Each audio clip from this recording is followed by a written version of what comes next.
Grinding all my life, sacrifice, hustle pay the price, want a slice, got to roll the dice, that's why all my life, I've been grinding all my life, look, all my life, been grinding all my life, sacrifice, hustle pay the price, want a slice, got to roll the dice, that's why all my life, I've been grinding all my life, look. What up, what up, what up, what up? It's getting serious on this track, fam. Welcome to the Ball Dnt Lie podcast. This is your boy Dexter, your host, the one and only. Welcome back to another show. Hey, I'm glad to be here. We got a lot of stuff to talk about. There's a lot of stuff that I'm going to cover about the NBA. Besides training camp, besides media day, there's some news going around the NBA. And today's December 6th. So over the course of the last couple of days, as far as the last episode to now, a lot of stuff just surfaced. And these are some not concerning things, but obviously it makes you wonder how the season is going to play out. And I'll break it down to you as we continue on in this episode. So if you are new to this channel, go ahead and hit the subscribe button, smash that like button, and then there's a little bell that has a little notification. You click that anytime you get anytime I post a new video, you get a notification and an alert. If you're on the audio route, I'm on all streaming platforms, so I appreciate the support. If you could give me a review on there, that'd be great. And if you want to drop any comments in the bottom of the video, be my guest. I do respond back to every single comment, so that would be a good thing. So let's go ahead and get into this breaking news situation. I don't know if y'all heard, but DeMar DeRozan, who's currently with the San Antonio Spurs, is from LA. He's a Compton kid, went to USC before he actually got drafted to the NBA, to the Raptors. He's an LA kid, local kid. So there were some news in the last couple of days that just surfaced, even though this incident happened on November 19th of last month. An intruder broke into DeMar DeRozan's house in LA, the intruder made his way upstairs to the play area where his kids are at, or where his kids usually play at. But the intruder ran into one of his kids. He heard a commotion, ran upstairs, like any father would do, right? And got face to face with the intruder. Obviously, we don't know the details about it, because what's being reported is that he was face to face with the intruder and chased the guy out of his house. I guess the intruder took off, started running. He chased him all the way outside the community, the gated community, chased him out of there. Then obviously, I don't know if cops were involved at that moment, but here's a crazy thing. I'm gonna read this from this article from TMZ about this intruder. When the he is the intruder, but when the intruder attempted to get back into the gated community, security tried to stop him and called the police. Actually, no, my bad. Security did stop him, then called the police. So imagine this. DeMar DeRozan chased him out, right? The guy tries to come back and get stopped by the security guards. And then police got involved. And according to TMZ, what they reported, the suspect told the cops that DeMar DeRozan's house was not his intended target to burglarize. He was trying to get to Kylie Jenner's home, but made a mistake, who happens to be neighbors with DeMar DeRozan. And it's not shocking. A lot of NBA players live in places with high-end names in Hollywood or celebrities. So that's crazy.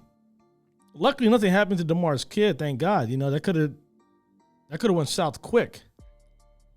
You don't ever want to hear about somebody's kid, especially in their own home, when somebody intrudes or breaks into the house, harms a kid. That'll be terrible. That'll be terrible news. So I'm happy that everything is okay with his kids, because I have kids of my own. So I can only imagine what situation he was in at the moment.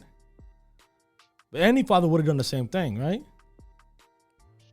So as of the intruder, they arrested him, obviously, hit him with a charge of 1 count of felony burglary, burglary, and then they also put a restraining order on him where he cannot come anywhere close to DeMar's house or that community. Period.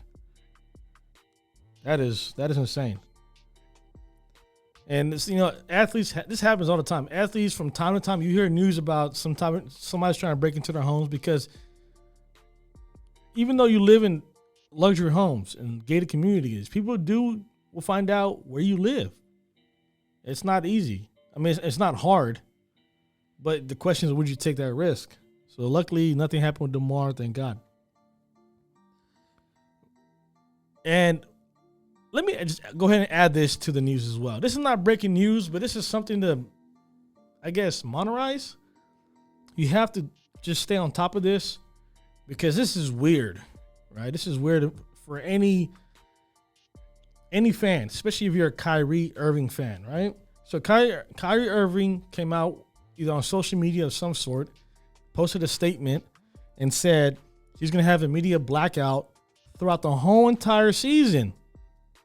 He's not speaking to nobody, no media, nothing. So what happens when you go to the playoffs? You can have a media blackout as well. If you go to the finals, you can have a media blackout. I guarantee you the NBA won't allow that. So even though he said that, there had to be a shocker to the Nets organization, because their PR and the media department probably was not aware of this statement. And Kyrie, like I said, he moves as his own man. Even though the team pays him, he doesn't operate like he needs to answer to them. They got to answer to him. I don't know why he moves like that. I don't know who gave him that kind of confidence, but that's insane. Like, there's certain bylaws in the NBA that you have to abide by and have to adhere to. Like, you have to do this. If you're getting paid by your team who's represented by the NBA, there's certain things you got to do. Players are obligated to speak to the media after ball games, even pre games, when they're warming up in the shootout in the mornings. They have to talk to media. So I don't know where this Kyrie's getting this notion that he's gonna have a media blackout. I get if he was referring to social media of some sort of that, then that makes sense. LeBron does that every playoff. He goes into zero dark 30. But Kyrie, you trying to cut the media on completely? So I'm going to go ahead and read the note he posted on social media. Let me turn this down quick. COVID-19 was impacted us in all many ways. So I pray for the safety and the health of our communities, domestically and abroad. I'm truly excited for the season to start, and I'm also praying that everyone remains safe and healthy throughout the journey. Instead of speaking to the media today, I am issuing a statement to ensure that my message is conveyed properly. I am committed to show up to work every day, ready to have fun, compete, perform, and win championships alongside with my teammates and colleagues in the Nets organization. My goal this season is to let my work on and off the court speak for itself. Life hits you differently this year, and it requires me to move on or to move differently. So this is the beginning of that change. To me, I can't understand this. So somebody in the comments below, somebody hit me up, let me know, what does this actually mean? I mean, obviously I understand the context of what he's saying. And he's trying to say there's other things to worry about with COVID situations and obviously police brutality and injustice. This is what he's referring to. There's other things that's going on in the world that's more important. So for me to speak about games itself is not important. But you're getting paid for this. I don't care what you do in the offseason. You're not getting paid for that. So you're not obligated to speak. But during the NBA season, NBA has bylaws and policies you got to speak. Same thing with the NFL. Same thing with other sports. Remember what happened with Marshawn Lynch? When they kept asking him a question. I'm just here so I won't get fined. That slogan just went on after that point, right? That phrase right there caught on fire. And to this day, I still remember, I'm just here so I don't get fined. Same thing with Russ. When they asked Russell Westbrook questions when he's in OKC, no comment. No comment. Oh, question? No comment. Question? No comment. So if he shows up and acts that way, then I guess you can kind of get by it, but completely miss it now. So the NBA will find him if he does that, for sure. So that's it for the breaking news as far as what's going on in the NBA from that point on, December 1st to now, wherever that may be, from the last episode to now. Today's December 6th. And just recently, a couple of days ago, the NBA just issued out a 158-page memo to every single team in the NBA about COVID and the safety protocols they have to adhere by. And this is obtained by ESPN, not me, but obtained by ESPN. I kind of went through some of the stuff that was really important. I didn't go through the whole entire 158 pages, but I kind of broke stuff down from what other people saw and what they read and what they reported. So the NBA issued out bans for every single player or staff. They cannot be at bars, clubs, strip clubs, any type of entertainment venue. NBA players and staff are not allowed to be there. And if they decide to break any of those or breach any of those protocols that are handed out in this memo, NBA has warned that possible fines, suspensions, adjustments, or loss of future draft picks and game forfeitures if they violate the coronavirus protocols leading to the virus spread. So obviously, the NBA, I don't know if y'all heard, but the NBA last month between November 24th to November 30th, they had tested almost 500 plus NBA players. And so far, they had about a little less than 50 players that came positive with COVID. And obviously, those numbers are not accurate.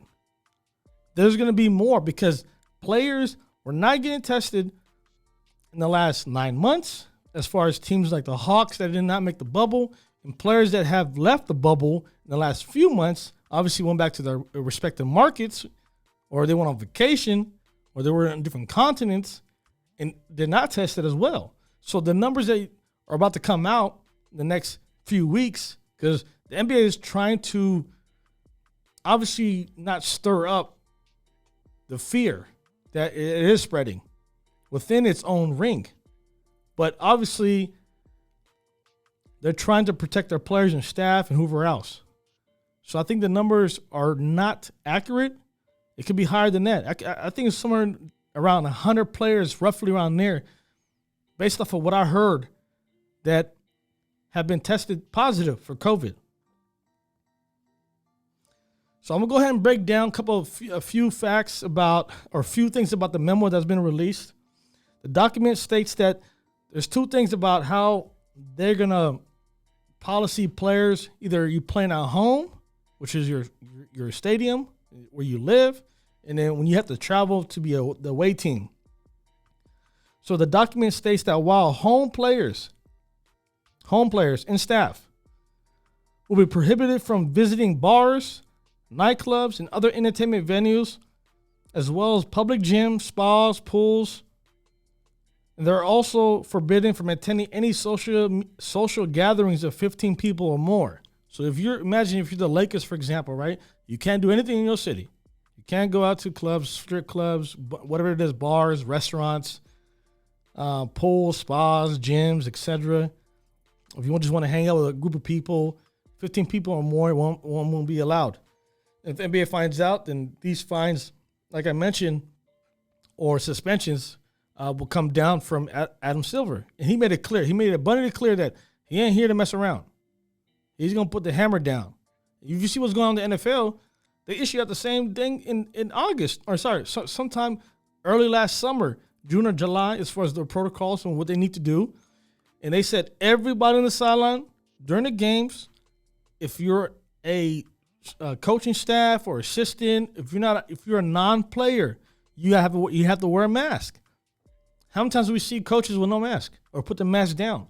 For example, Gruden, right? Mark Gruden, Gruden from the Raiders, the head coach. How many times he took his mask off and they kept finding the team? Same thing. Saints, I believe Saints had a locker room party after a win and no one was masked up. And then they got hit with, I think, a $500,000 fine, if I'm correct. But let's go back to this whole thing about COVID in the NBA. So that was home players, right? So for away players and staff will be allowed to leave their hotels for meals. So if let's say you are the Houston Rockets and you play the Lakers, you can go to a local restaurant if it's approved by the NBA. So the NBA is going to allow, or they're going to approve 3 restaurants per city or per market. And those players and team staff can go to any of those 3 restaurants that are approved by the NBA, and then they can go out and eat. And they can also, this is for away players, they can also eat outdoor dining, and they can make arrangements for restaurants to be a private setting, basically. But these have to be approved, like I said, by the NBA. So they're going to allow 3 authorized eateries per market. And when it comes down to, and this is going to be tough because this is all new to all players. So they're going to try to follow this, but some of them are going to be idiots and they're going to try to ignore it. Like we've seen in the bubble, players left to go get their food from Uber Eats, have to do a mandatory 10-day quarantine, right? We had Lil Will that went to Atlanta, had excused to go to Atlanta for some type of family-related issue, and then next thing you know, he's at a strip club eating hot wings. So there's gonna be players that are gonna break the rules. No one's gonna really adhere to these rules. But if they do disrespect the teams in the NBA, they're gonna slam them with all these fines. League officials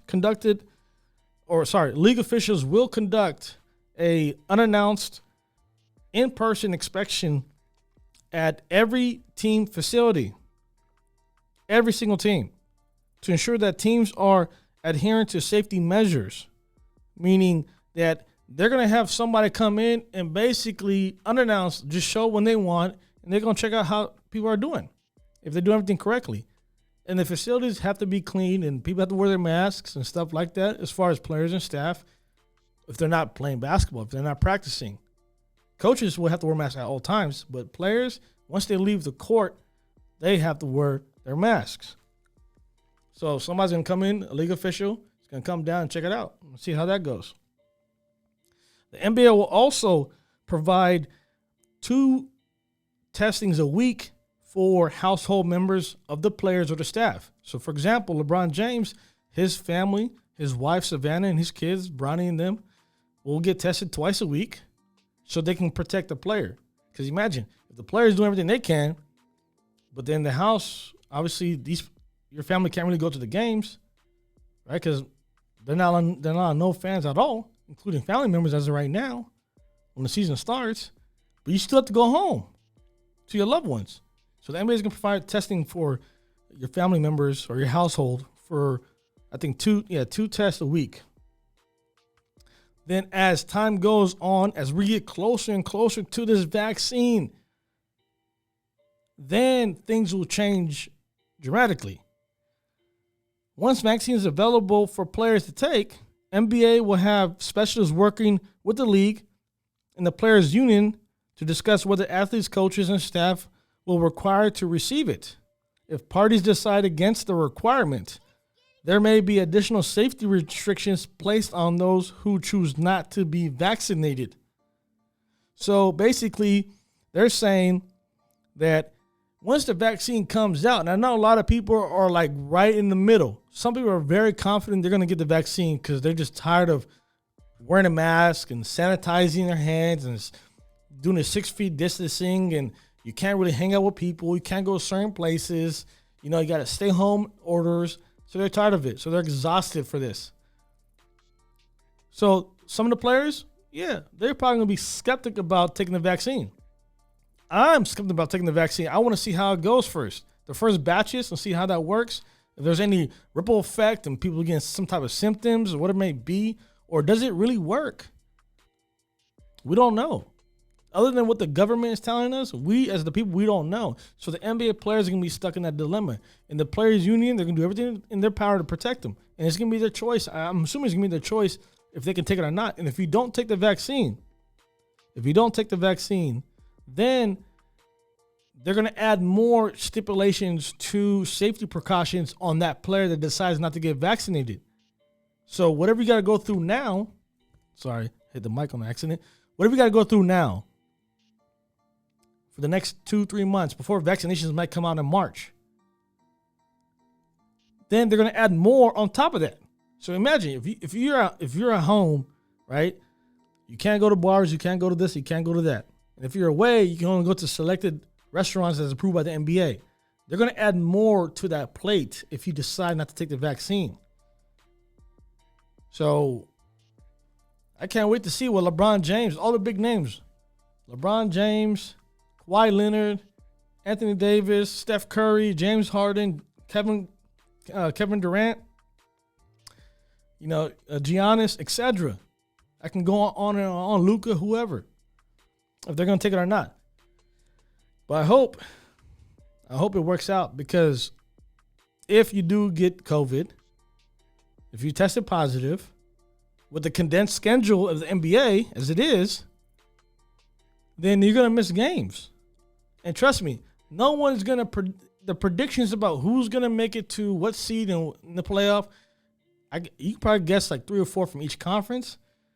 After that, it's going to be like a toss-up, because if somebody misses a game because of COVID, you're missing 10, 12 days, and there's like 4 games in each week.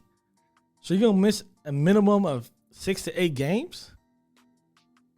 That's going to hurt you if you're very neck to neck. And the West is very competitive. It's not like a 4 seed and a 5th seed is separated by 10 games or so. They're separated by 1 or 2 games. So if your main star misses, that's going to hurt everybody else. So going back with the whole COVID situation, to me, this is intriguing, because this 158 docket that came out a couple of days ago, and we already have someone that already broke the rules. James Harden broke the rules. The guy, training camp already started December 1st. And it doesn't necessarily mean you have to report by a certain day, but first day of practice, though, yes. And most of the league's first practice is over the weekend, from what I recall. I know Houston had their practice as of Saturday or Sunday. And supposedly, James Harden is supposed to report to Houston on Sunday. But he was in Atlanta. He was having a celebration with Lil Baby's birthday, because it was his birthday. And decided, you know what? I ain't coming back to Houston. I'm going to enjoy this 3-4 day festivities. We're going to hang out. And yes, he was in a strip club. And there's video to support it. And I got a video right here as you can see it. If you're on YouTube, you can be able to see this. Up in the strip club having a good time. John Wall, first practice, he didn't see James Harden. And Silas, the head coach, Coach Silas with the Rockets, when asked about James Harden, hey, James Harden over here having a good time in Atlanta, what's going on? I don't know. You should go ask him. Deflected the whole entire question, I ain't dealing with this. And obviously James Harden, if this was any other year, he would not be at a strip club when training camp starts. But we know his story. He does not want to be there. He does not want to be in Houston. So he's going to do anything to antagonize the organization, be a rebel, be against the grain, and have them shipped to the Nets where he wants to be at. Even though he did say he preferred John Wall. So, I don't know, take it as it is, but we'll see what happens with that. I know when he comes back, they're going to have a sit down for sure. And there's so much news. It's amazing. That's why I love the NBA. There's so much content to go over with. It's amazing. So if you guys may have heard or not, the NBA will not test marijuana this year. The NBA is not testing for weed. Players are going to be smoking, especially in condensed schedules, a lot of back-to-backs. Oh, yeah, we puffing in the hotel or in the parking lot, whatever it may be. So NBA is going to be crazy because some players, I don't know, maybe they play good with marijuana. I've never seen a player smoke weed as far as an NBA player. I have never seen an NBA player smoke marijuana my whole entire life. I did see former players that came out and smoked weed on YouTube and social media and stuff like that. But it's crazy. So I'm not going to name names or any names, but there's at least like 5 players, maybe 5 or 6 players that come to mind I'm kind of curious about. Do they really smoke? Is it really? It could be them, yeah. But if you watch NBA basketball, you know exactly who I'm talking about. I'm not gonna say names, but there's like 5 or 6 guys that come to mind. If you watch basketball a lot, you probably will be like, yeah, he probably does smoke. So we'll see what happens. Shout out to those players who heard the new development. It's gonna be interesting to see that ride and see where it goes from there. It's gonna be crazy. And let's go ahead and talk about this NBA national TV games for this year. And obviously every year is the same, so I'm not shocked. But they did release it, and I'll post it right here on the video for y'all can see. So the Lakers are gonna have the most national TV games. Makes sense. They have the defending champs. They're the hottest name in the league. They have the best player in the league.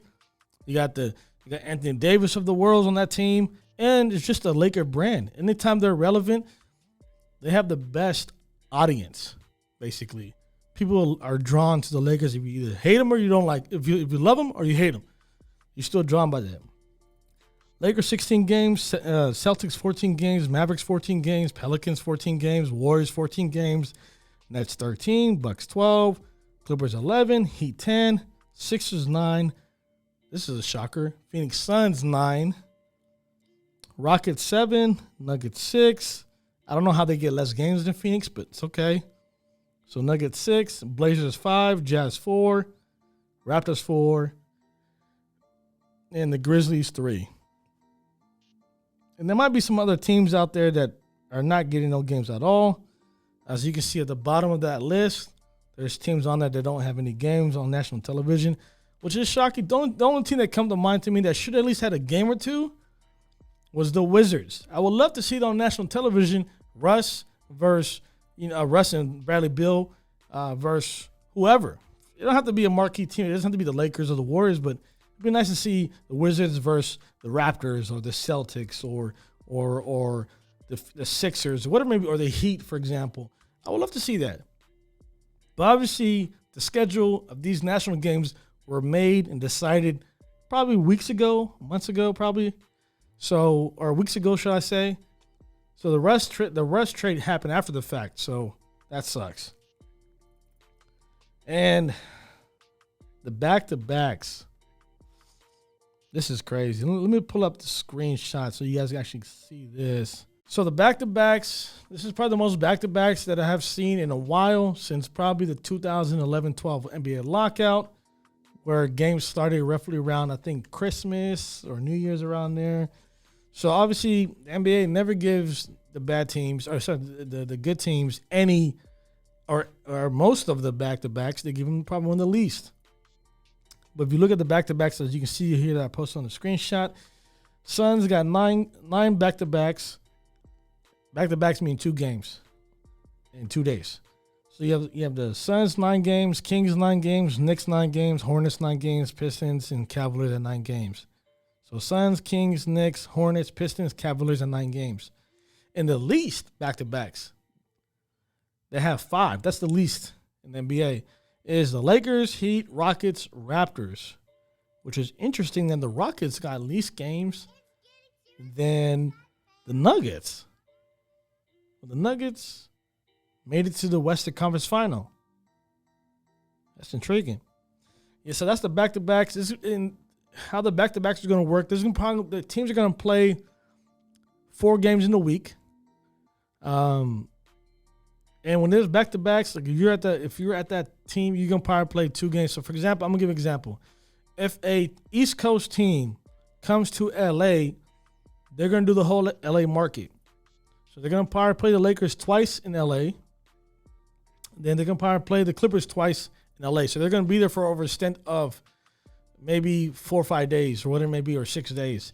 The reason why is because the NBA is trying to cut down on traveling for players because it would increase a higher risk of getting COVID, or the higher percentage of getting COVID. So they're trying to obviously, implement structure where it has least contact with people, least travel, stuff like that.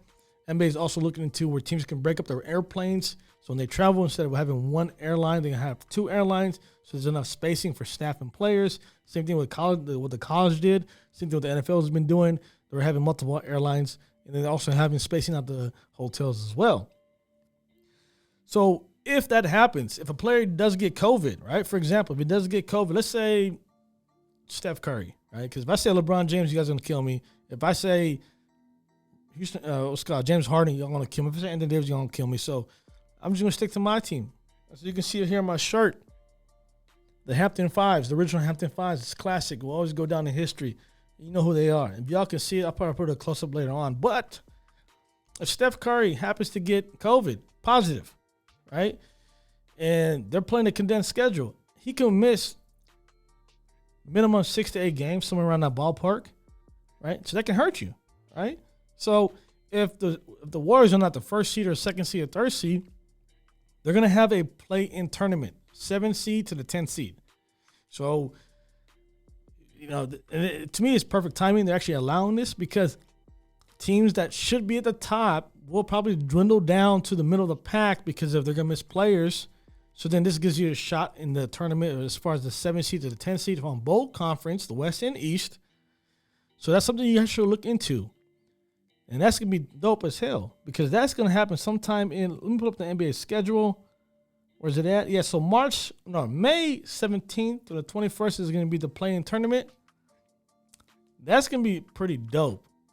We've seen part of it with the bubble situation, but this is going to be way better because now it's the 7 seed to the 10 seed. So the 10 seed got a shot, the 9 seed got a shot to get in. So I'm stoked. And as you can see, the schedule that's up on the screen, preseason starts December 11th. Regular season starts December 22nd, which is that Christmas Eve week. You have the All-Star break March 5th to 10th. The play tournament from May 17th to the 21st. Then May 22nd, the playoff starts.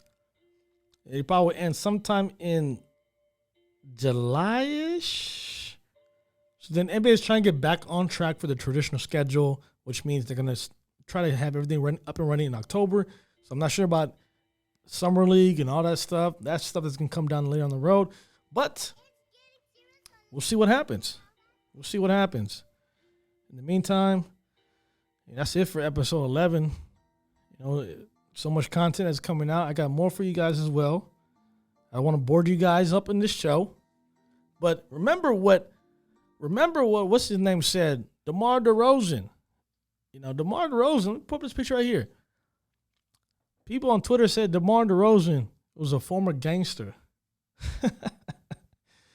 Look what he said on his media day when they asked him about his intruder situation. Yeah, everything good. I grew up in Compton, California. I've been through worse. He grew up in Compton, California. He's been through worse. Hey, DJ, run that back for me one more time. Yeah, everything good. I grew up in Compton, California. I've been through worse. And, hey, he made it out. His kid's safe and everything's good. Y'all be safe too, man. Y'all stay safe out there. I appreciate the support. Y'all tuning in. I'm on every single platform. If you're new to the channel, subscribe. If you want to listen to other platforms, I have all my stuff listed on Twitter or on Instagram. Any of those, you can click on that link. We'll take you right to it. Until then, y'all be safe. Y'all have a good time. It's about to be a new week. I hope y'all enjoyed your weekend. Until then, peace.